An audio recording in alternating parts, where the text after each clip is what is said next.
Tiene la palabra el diputado Luis Pastori. Muchas gracias, señor presidente. Más allá de que este es un tema que ya fue debatido en este recinto en la sesión anterior, que fue ampliamente debatido en comisión, en el plenario de comisiones, vale la pena resaltar algunas cuestiones que se han dicho, pero que se vuelven a repetir en detrimento de lo que es este proyecto, por parte de los miembros informantes de los dictámenes de minoría. Primero, volver a confirmar y a decir que es un régimen de contrataciones alternativo a los distintos regímenes que ya existen en el derecho positivo argentino. No estamos derogando, modificando, liquidando absolutamente ningún régimen de los que actualmente tenemos, ley de obras públicas, régimen de contratación en general del Estado, la ley de concesión de obras públicas. Estamos agregando un nuevo régimen a la pléyade de regímenes que existen en el derecho administrativo argentino.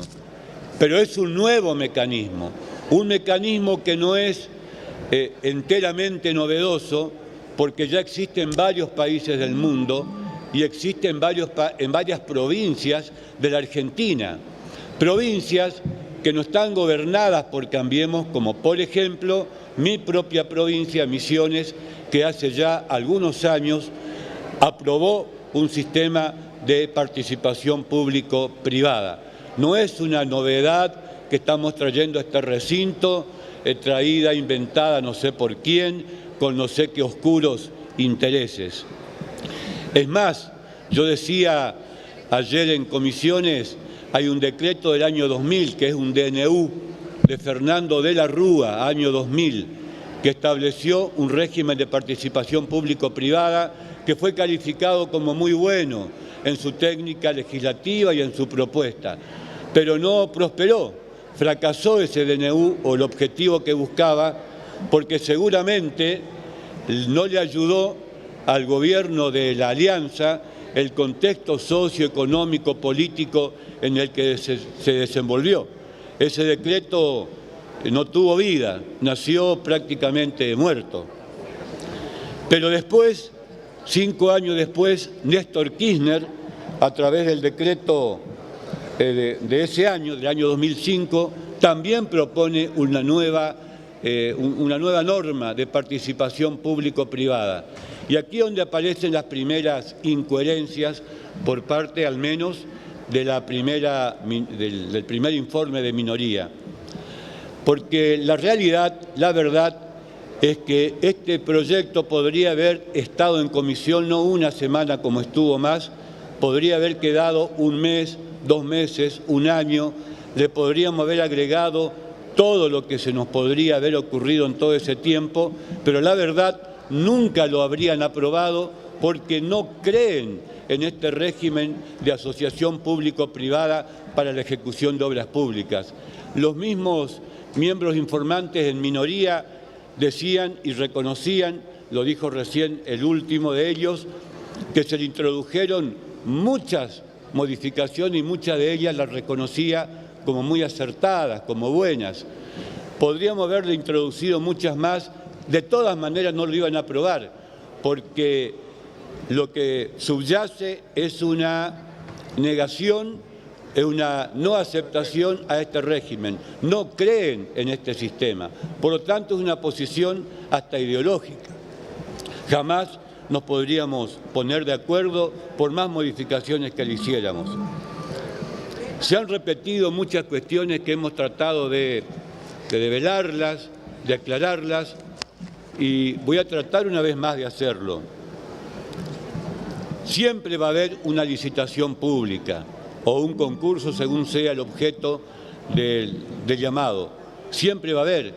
Y en varios artículos se aclara la participación de las pymes, de la participación de la industria nacional, de la participación del trabajo nacional, que se ha incrementado en el porcentaje mínimo, a pedido, según se explicaba ayer, de la Confederación General del Trabajo. Se dice que este programa resultaría muy peligroso en manos de este gobierno. Y yo me pregunto qué hubiese pasado con un programa así, en todo caso, en manos del anterior gobierno. Lógicamente, para que esto funcione y para que esta ley realmente pueda tener efecto y efecto positivo y canalice la enorme necesidad de infraestructura que existe a lo largo y a lo ancho de todo el país, en todas las áreas, requiere algunas condiciones mínimas. Credibilidad, el gobierno tiene que dar credibilidad. Yo no sé por qué fracasó lo del 2005. ¿No habrá sido falta de credibilidad? ¿No habrá sido que un decreto no era garantía suficiente y hacía falta una ley? ¿No habrá sido que el propio gobierno que dictó este decreto, ni el mismo gobierno creía en este sistema, por eso ni siquiera lo utilizó y fracasó? Hace falta credibilidad, en primer lugar. Hace falta variables macroeconómicas realistas, que son las que hoy propone el gobierno de Cambiemos en el presupuesto que seguramente vamos a votar en algunas horas más. Allí están las variables macroeconómicas que le dan sustento para que el capital privado pueda creer cuando un gobierno licite una obra bajo este régimen de participación público-privada. Se habló de falta de controles y el artículo 22 expresamente establece que la Auditoría General de la Nación, organismo que depende, que tiene una relación funcional con este Congreso Nacional, va a auditar todos y cada uno de los proyectos que se ejecuten por este régimen. Todos y cada uno, no en forma aleatoria, algunos sí, otros no. Pero además, estos proyectos van a estar determinados, enumerados, explicados en los proyectos anuales de presupuesto que habrán de venir sucesivamente a este Congreso. Pero además, si en el transcurso del año surgiera alguna necesidad de alguna obra por este régimen que no haya estado acordado en el presupuesto aprobado, tendrá que venir una ley especial al Congreso.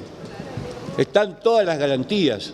Por supuesto, existen los fantasmas de contrastar con lo que fue los regímenes anteriores u otro tipo de obras que ahora nos han venido o nos pretenden venir a enseñar cómo se debe hacer la obra pública. Y vienen aquí a explicarnos de qué manera el gobierno de Cambiemos tiene que ejecutar obra pública. Hasta nos dan casi una clase de cómo se debe ejecutar la obra pública. Yo les pediría más bien que esas explicaciones las den a los jueces en los tribunales, que están esperando que lo digan. Se habla de la prórroga de jurisdicción y yo me voy a permitir leer el artículo 25, señor presidente, porque está tan claro que seguir hablando de cesión de soberanía, de que estamos entregando el país a las empresas extranjeras, etcétera, etcétera. El último párrafo. En caso de optarse por el arbitraje con prórroga de jurisdicción, arbitraje con prórroga de jurisdicción, este deberá ser aprobado en forma expresa e indelegable por el Poder Ejecutivo Nacional y comunicado al Honorable Congreso Nacional. Y hay otro artículo anterior que aclara muy bien en qué casos se puede llegar a un arbitraje internacional. Arbitraje internacional, no jurisdiccional, es administrativo. No estamos cediendo jurisdicción, estamos pidiéndole a un tribunal arbitral que solucione, brinde una solución a una controversia que no se pudo solucionar por otros medios en el país. No estamos cediendo jurisdicción a un juez jurisdiccional de otro Estado, sino que es un arbitraje de un tribunal administrativo y para eso entonces la prórroga de jurisdicción. Pero no es jurisdiccional la cesión, es a un tribunal que tiene índole administrativa, no es judicial. No le estamos pidiendo a un juez de otro Estado que diga qué parte tiene razón. Un tribunal que se conformará seguramente con el acuerdo de las partes. Por lo tanto, no hay cesión de soberanía, hay que despejar estos fantasmas que se esgrimen al solo efecto de poder, justificar el por qué no van a votar una ley con la cual ideológicamente están en contra, y está bien que lo estén en contra. Y termino, presidente. Está bien que estén en contra, está bien que expresen su desacuerdo, que no van a votar hoy como no lo hubieran votado la semana pasada.